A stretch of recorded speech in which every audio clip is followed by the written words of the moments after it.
Wala pa itaw eh. Bingaw pa. Alas 7 kapin pamagod. Ay, wala pa. Ito sila si Becky sa Pikas. Ako na po sa Pikas dapat sa ito. Lingkod sila tora sila Becky si P. Alang kaloy ang taon sa Gino, taga Gracia. Nagpabon, labi na ako kabayan.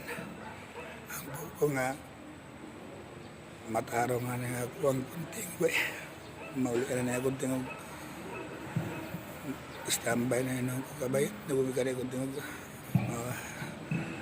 Panginoong Yesus na lang ang makatabang maayo ko. Tapos yung balang ko.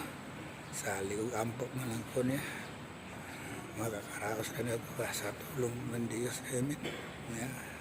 Hindi na ako mawawas paglawang kabayan. Ampo o simbalang kailangan lapit na tayo kabayan. Hindi man sabihin kabayan. Bago ako maglapit kabayan, may sakit ako. Sa totoo lang, lagi ba talaga ako nagsimba noon kabayan.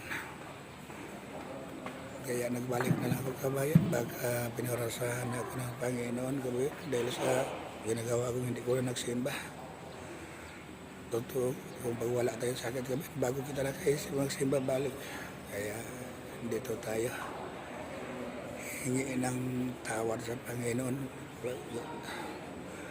Mga idol, papatawarin tayo. Hindi natin alam bukas kung ano ang ibibigay nito sa kanya. Sa atin, baka parusahan tayo. Tatagapin natin kami. Kasalanan naman kami.